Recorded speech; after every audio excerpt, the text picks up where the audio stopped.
Princess Vera Calthesis stood at the viewing port of Horizon's Edge station and watched the human shuttle approach through the endless black of space. Her forearms crossed tightly against her chest as she tried to calm the nervous flutter in her stomach that she would never admit to anyone.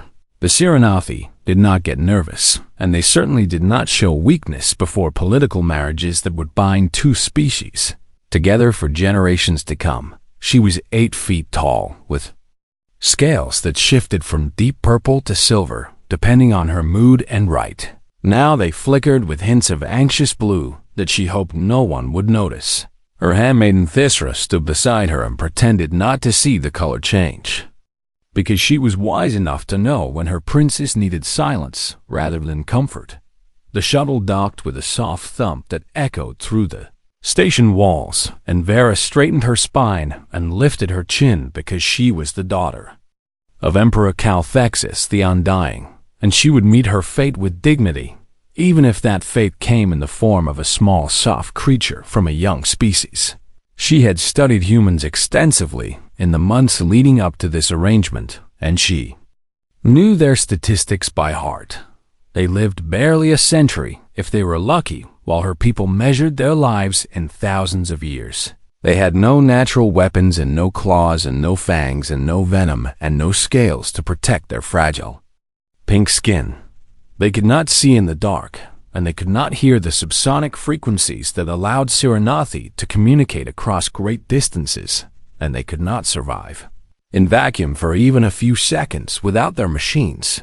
By every measure that mattered to a warrior species, they were weak, but they were also everywhere.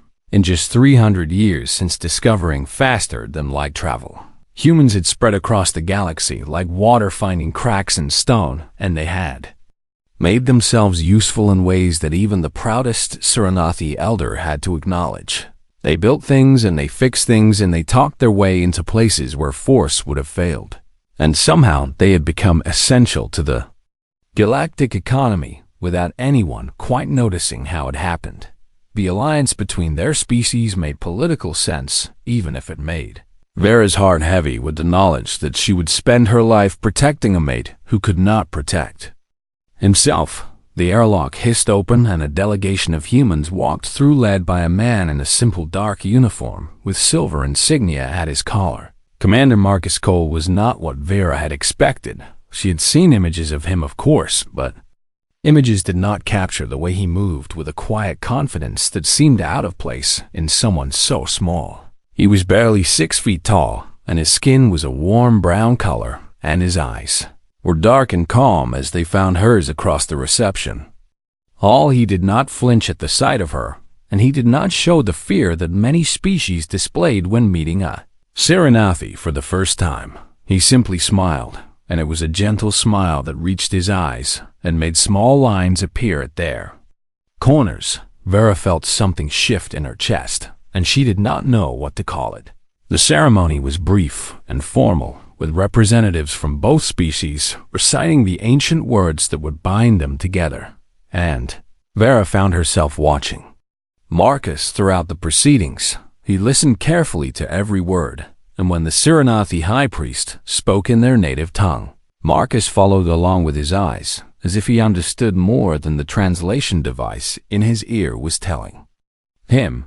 When it came time to exchange vows, Marcus spoke his in perfect Serenathi, and the accent was rough, and his throat was not built for some of the sounds, but the effort he had made was unmistakable. Vera felt her scales flush with surprised warmth, and she stumbled over her own human words in response. After the ceremony, there was a reception where dignitaries from both species mingled awkwardly and tried to find common ground, and Vera found herself standing beside her new mate with no idea what to say. Marcus solved the problem by asking about the paintings on the walls. They were scenes from Serenathi history, and Vera found herself explaining each one and watching Marcus listen with genuine interest and ask questions that showed he had already studied her people's past. No one had ever asked her about the paintings before. Hours passed more quickly than she expected, and the reception hall grew cold as the station's environmental systems cycled into night mode. Vera noticed Marcus shiver slightly, and she immediately called for the temperature to be raised. He thanked her with that same gentle smile, and she felt a fierce surge of protectiveness for this small, soft creature who could not even regulate his own body heat. She would keep him safe, even if it meant watching over him every moment of every day. The night grew late, and guests began to leave, and soon only the most important figures remained, including Vera's cousin Lord Thexan, who had opposed the alliance from the beginning. He stood near the far wall with his scales dark with barely concealed contempt, and he watched Marcus with the eyes of a predator sizing up prey. Vera moved closer to her mate without thinking about it, and Marcus glanced at her with something like amusement in his eyes, though he said nothing. Then the assassin struck.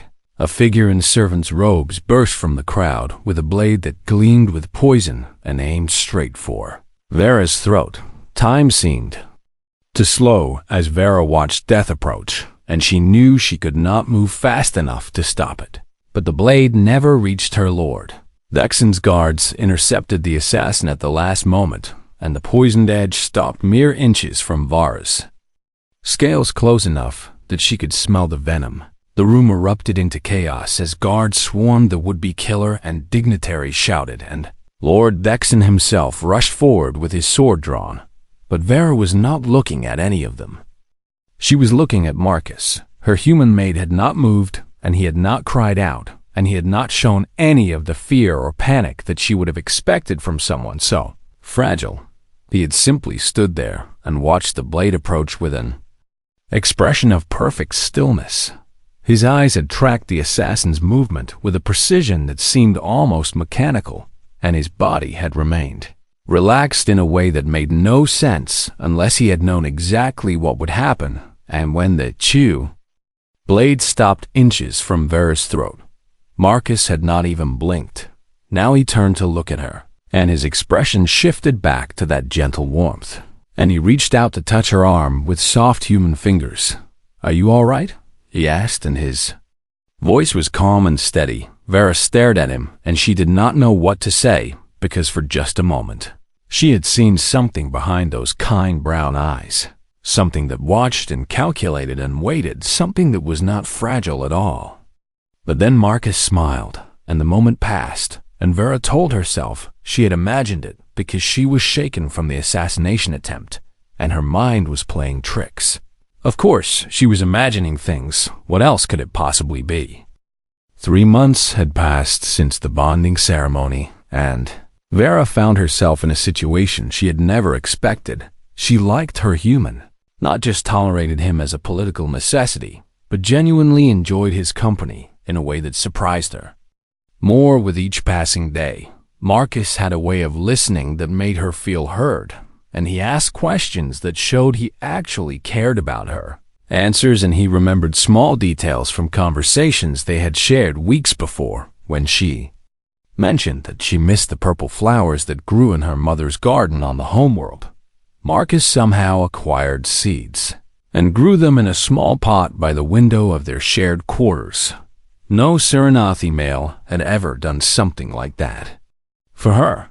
But even as her affection grew, so did her worry. Humans were fragile in ways that seemed almost designed to terrify her. She watched Marcus bump his arm against the doorframe and saw the dark bruise that formed within hours. She watched him cut his finger while preparing food and saw how the red blood flowed so easily from such a small wound.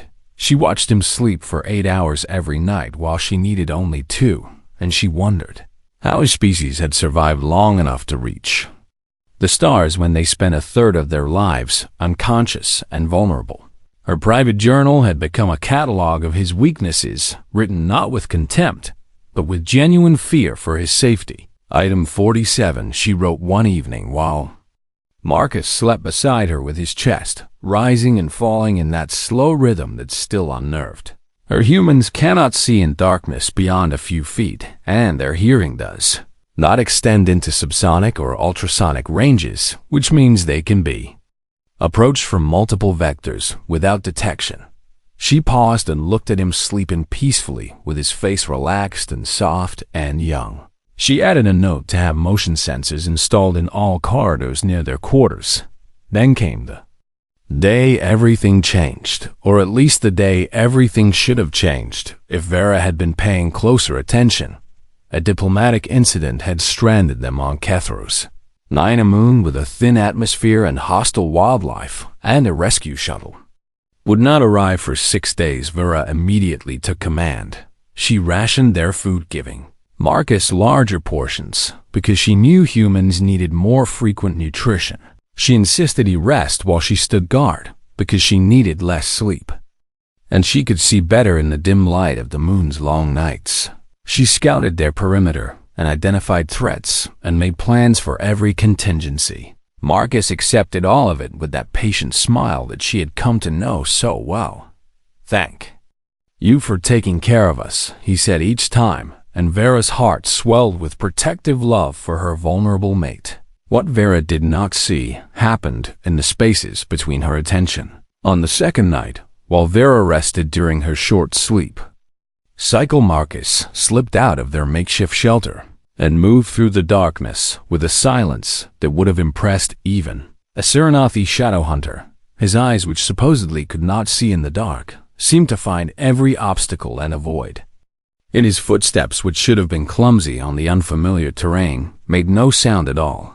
3 predators had been circling their camp, drawn by the scent of living things. The first was a Kethran stalker with 6 legs and venom in its fangs, and it had been watching their shelter for hours, waiting for the moment to strike. Marcus found it before it found him. He moved with a speed and precision that did not match anything in Vera's journal, and when he was done, the stalker lay still and silent and hidden beneath a pile of rocks where no one would ever find it. The second predator was larger, with armor plates and crushing jaws, and Marcus dealt with it the same way. The third tried to run. It did not get far when Vera woke. She found Marcus sitting exactly where she had left him, looking tired and rumpled and perfectly innocent. "I kept watch while you slept," he said with a yawn that showed his blunt human teeth.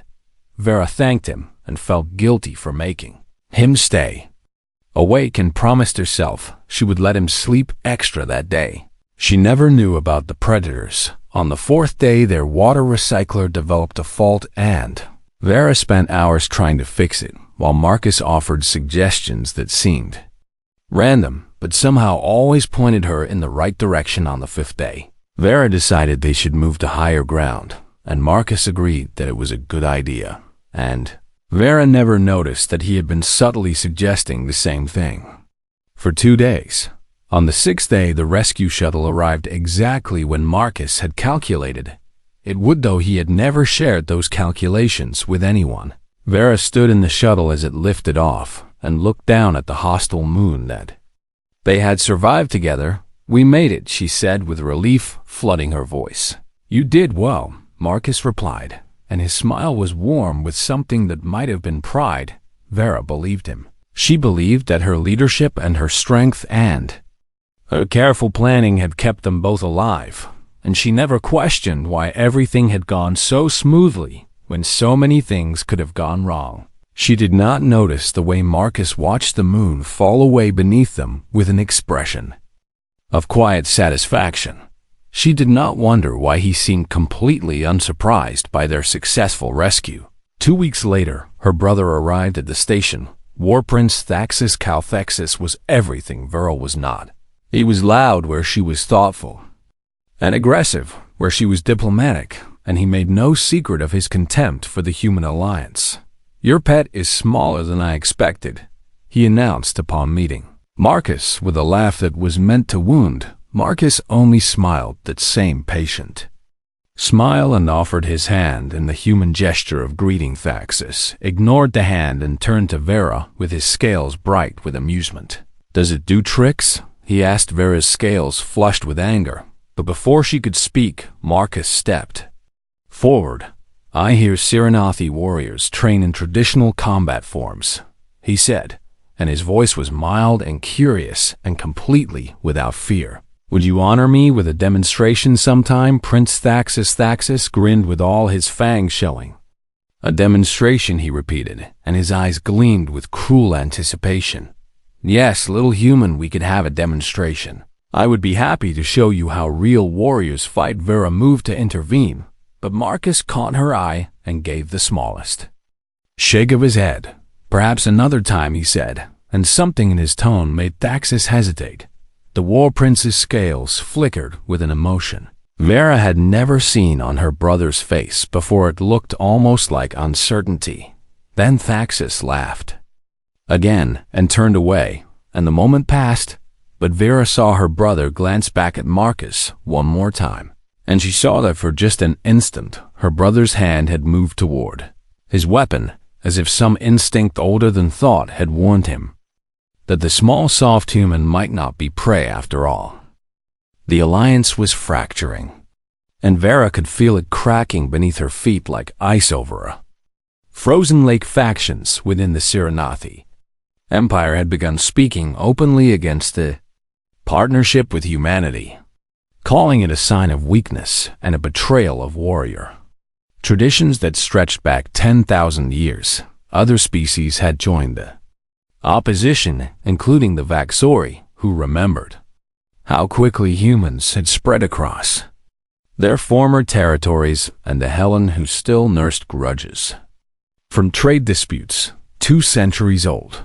Every day brought new challenges and new threats, and Vera found herself spending more and more time in political meetings trying to hold together something that powerful forces wanted to tear apart. And through it all, she worried about Marcus, her human mate. Attended the meetings when protocol required it, but he contributed little, sitting quietly in his chair while larger beings argued around him. Some of the delegates mocked him openly, calling him the princess's pet and asking if he needed a cushion for his soft human body. Marcus never responded to the insults, and his silence only made Vera more protective. She assigned guards to watch him when she could not be present, and she checked on him between meetings, and she made sure the environmental controls were always set to temperatures that would keep him comfortable. Then Marcus got sick. It started with a cough and a slight fever, and the human doctors on the station assured Vera it was nothing serious, a respiratory infection, they said, and it would pass in a few days with proper rest. But Vera watched Marcus shiver beneath blankets that should have kept him warm. She watched him cough until his face turned red and his eyes watered with the effort. She watched him sleep fitfully, with sweat beading on his forehead, and she felt her heart clench with terror. This was it, she thought. This was the fragility she had always feared. Her mate could be killed by something invisible, by tiny organisms that a Cyrenathi immune system would destroy. Without even noticing, she canceled her meetings and ignored the urgent messages from the diplomatic council and sat beside Marcus's bed for 3 days while he fought his battle against an enemy she could not see or defeat. On the second night, Marcus talked in his sleep.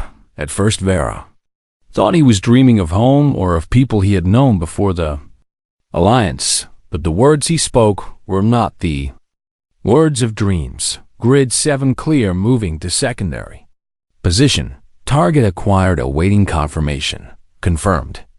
3 contacts neutralized. Vera listened with growing unease as her mate recited what sounded like military reports with coordinates and tactical assessments and terms she did not recognize. He spoke of something called the Choir Protocol, and he mentioned names followed by dates and the word confirmed in a tone that sent chills down her scales. When morning came, Marcus woke and smiled at her weakly and asked if he had said anything embarrassing while he slept. Vera told him he had just mumbled nonsense. She did not tell him about the words that haunted her. It was just a fever. She told herself sick humans said strange things. It meant nothing. A week later, Marcus was recovered, and Vera felt relief flood through Her when she saw him walking and talking and smiling again, but the experience had crystallized. Something in her mind, she could not let this happen again. She could not spend her life watching her mate fight enemies. She could not protect him from the Serenathi had bio-enhancement. Technology that could strengthen bones and toughen skin and boost immune systems to levels that would make human illnesses irrelevant. It was a gift they rarely offered to outsiders, but Vera was a princess, and she could make exceptions. She found Marcus in their quarters reading something on his datapad, and she sat beside him and took his hands in hers.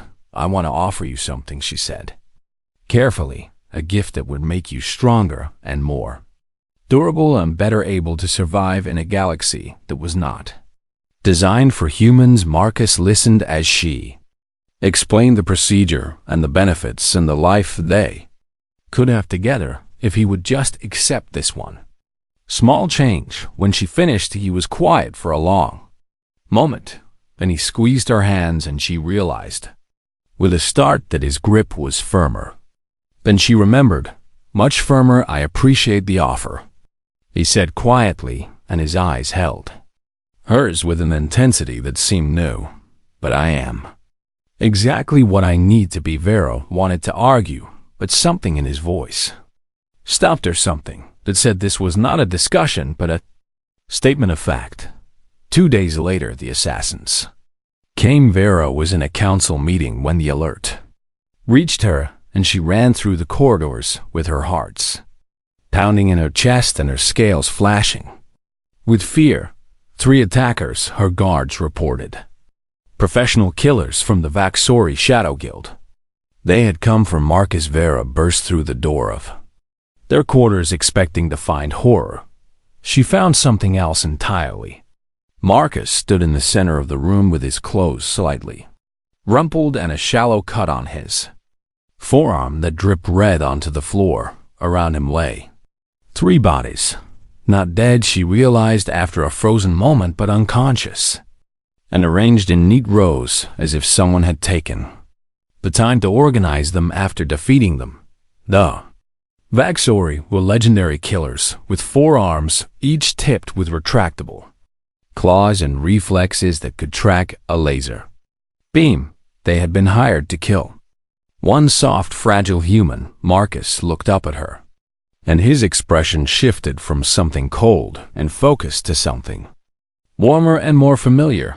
"There you are," he said as if she had just returned from getting tea. "Are you all right?"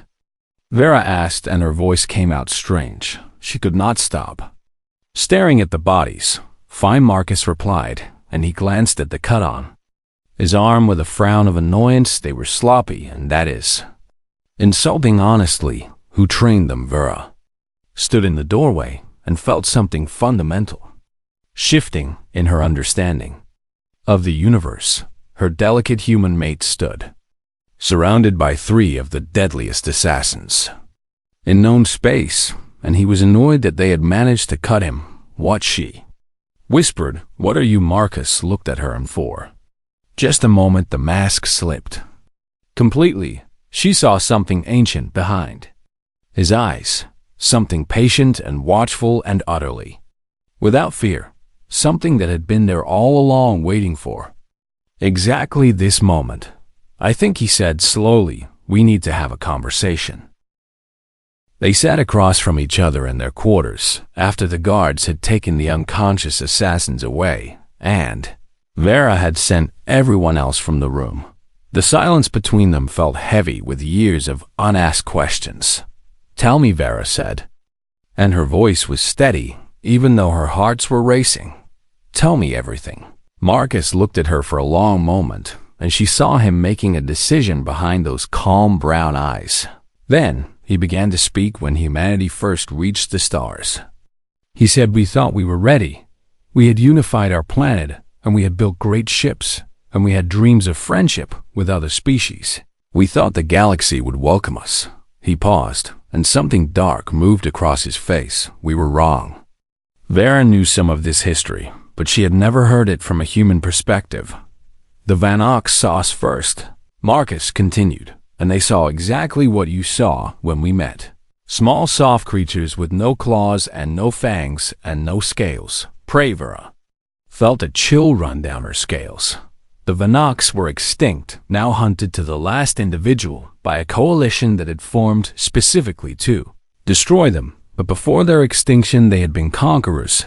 They decided that humans would make useful slaves, he said, and his voice was flat and emotionless. They attacked our colonies without warning. 2 billion people died in the first year. Vera had not known the number. She had not wanted to know. But we survived, Marcus said, and now something fierce entered his voice, and we learned that the galaxy does not reward kindness. We learned that appearing weak invites attack, and we learned that the species who survive are not always the strongest, but sometimes the ones who are underestimated. He stood and walked to the window where the stars burned cold and distant. After the Vanox War, our leaders made a choice. They created an organization that would protect humanity not through fleets and weapons, but through something the galaxy would never suspect. The Quiet Order. Vera had never heard the name, but something in the way Marcus spoke it made her scales prickle with unease. We are selected as children, Marcus said, and we are trained from the moment we can walk. Not enhanced and not modified and not given cybernetics or genetic upgrades. Just trained. He turned to face her, and his eyes were steady. Do you know what makes humans different from most species, Vera? She shook her head. We adapt, he said simply. Put us in the cold and we learn to survive the cold. Put us in the dark and we learn to navigate without sight. Hurt us and we learn to endure pain that would break other beings. And when we have something worth fighting for, we become something the galaxy has never seen. He moved across the room with a speed that her eyes could barely track, and suddenly he was standing in front of her close enough to touch. Her warrior instinct screamed at her to defend herself, but she did not move. I learned to read body language before I learned to read words, Marcus said softly. I can track micro-expressions and predict movements and calculate probable outcomes faster than most computers. I can control my heartbeat and my breathing and my pain responses. I can go 3 weeks without sleep and still function at full capacity. Not because I was changed, but because I was trained. Because humans can be trained to do almost anything if we want it badly enough. Vera stared at him and saw her mate for the first time. Not a fragile creature who needed protection, but something else entirely. Something that had chosen to appear fragile because it served a purpose. Why, she whispered. Why hide this? Because fear is easy, Marcus replied, and trust is harder. Every species that learns what humans can do responds with fear, and fear leads to war, and war leads to death. But if they think we are weak and harmless and useful, then they let us in, they trade with us and work with us, and eventually they realize that we are not a threat. And by then, it is too late for what Vera asked. Too late to stop us from becoming essential, he said with that gentle smile she knew so well. We are everywhere, Vera, human merchants and human diplomats, and human engineers and human teachers. We have made ourselves necessary to the galactic economy and to political stability and to technological progress. Not through conquest, but through patience. The greatest invasion in history, and no one ever noticed because we did it with smiles and handshakes instead of weapons. Vera sat back and tried to process what she was hearing. The humans were not victims who had stumbled into a dangerous galaxy. They were predators who had learned to hunt by pretending to be prey, and she had married one of their deadliest hunters. Did you know, Vera asked, and her voice was barely audible. When you agreed to this marriage, did you know what you were doing? Yes, Marcus said, without hesitation. The alliance serves humanity's interests, but it also serves yours, Vera. I was sent to protect it and to protect you. But what I feel for you was never part of the mission. He took her hands, and his grip was firm and sure, and nothing like the gentle touch she had known before. I chose to love you. He said I chose to be your partner, and not just your protector. Everything else was duty, but you were a choice. Vera looked into his eyes and saw truth there. Truth and something else. Something that had been hiding behind patience and gentle smiles for months. Something that would burn the galaxy to ash if it meant keeping her safe. She should have been afraid. Instead, she felt her heart swell with an emotion that had no name. Well, then she said slowly, "I suppose we should discuss what happens next, because I believe there are people trying to destroy our alliance, and I think it is time they learned what happens when they threaten what we have built together." Marcus smiled, and this time the smile showed teeth. "I was hoping you would say that." The conspiracy made its move on the night of the Grand Summit when representatives from 40 species had gathered on Horizon's edge to discuss the future of the Alliance. Vera stood at the center of the Great Hall with her scales gleaming under the ceremonial lights and spoke of unity and cooperation and the bonds that could join different peoples together. She did not know that ships were already moving into position around the station. She did not know that soldiers were infiltrating through maintenance corridors and service tunnels. She did not know that this night had been planned for 3 years by enemies who wanted to see her dead and humanity blamed for her murder.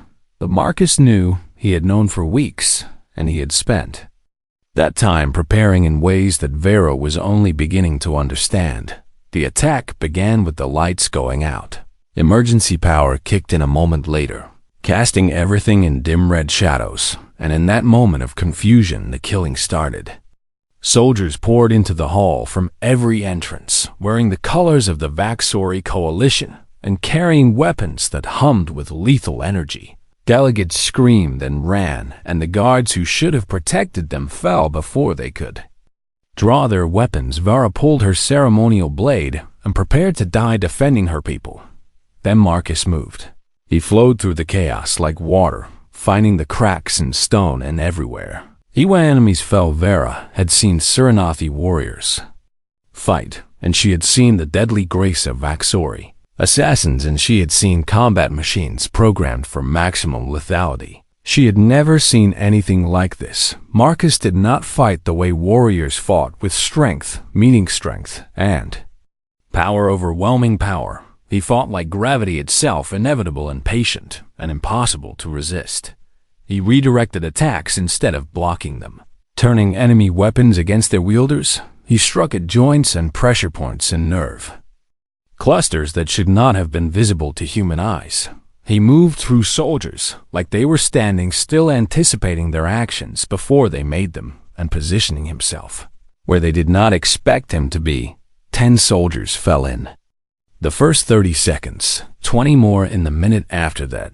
Vera watched her gentle, patient mate become something else entirely, something that the galaxy had never seen and would never forget. The enemy commander realized too late that something had gone wrong. He called for reinforcements, and more soldiers poured into the hall, but Marcus had already positioned himself between them and the delegates. He stood alone against an army with blood on his hands and fire in his eyes, and he did not retreat. He did not even slow down. War Prince Thaxus appeared at Vera's side with his sword drawn and his scales dark with battle rage. "You're human," he growled, watching Marcus tear through another squad of soldiers. "What is he?" "My mate," Vera replied. And she could not keep the pride from her voice. "And he is exactly what he needs to be." Thaxus stared for a moment longer, and then he laughed with genuine respect, coloring the sound for the first time since he had arrived on the station. "Then you've not let him fight alone," he said, and charged into the battle with a roar that shook the walls. The tide turned after that. Suranathi warriors rallied behind their war prince, and delegates who had brought guards added their strength to the defense. But it was Marcus who broke the enemy's spirit. He found the commander in the chaos, and he took him apart piece by piece, not killing him but dismantling his ability to fight with surgical precision.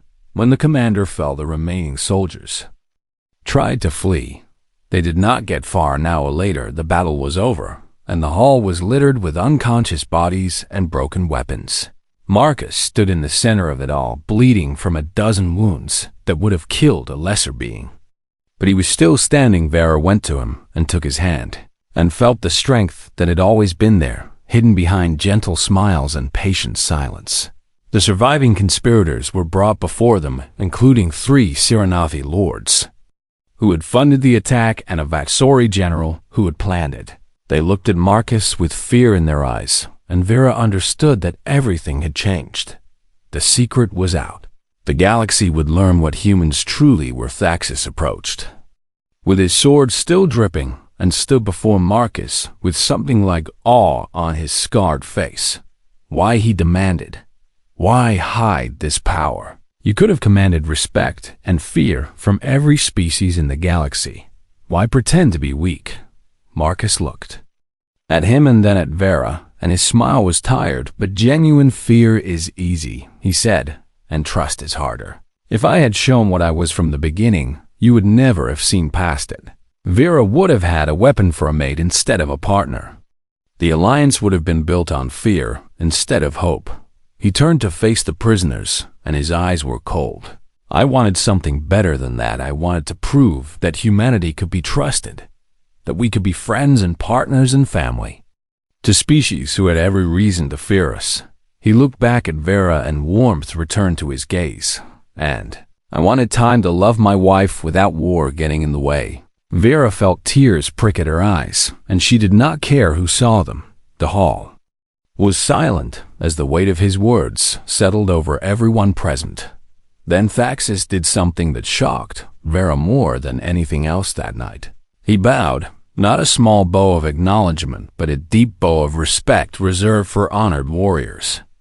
And worthy enemies, I judged you wrongly, he said, and his voice carried through the hall. You are not prey, little human. You are something far more dangerous. You are patient. Marcus accepted the bow with grace and then swayed slightly as his wounds finally caught up with him. Vera caught him before he could fall and held him against her chest with all 4 arms. I have you, she whispered. I have you, and I am never letting go. Marcus smiled up at her with blood on his lips and love in his eyes. I know, he said. That is why I chose you. The alliance survived that night, and in the years that followed, it grew stronger than anyone had imagined. The galaxy learned the truth about humanity slowly and carefully, and with far less fear than Marcus had expected, because the story that spread was not about human warriors or hidden power. It was about a human who had hidden his strength so that he could learn to love without fear. A human who had chosen patience over violence and trust over terror. A human who had proven that the scariest thing about his species was not what they could destroy, but what they could build when given the chance. And in the archives of the Quiet Order, a new entry was made: Operation Bridgekeeper successful. Asset Cole recommends continued integration.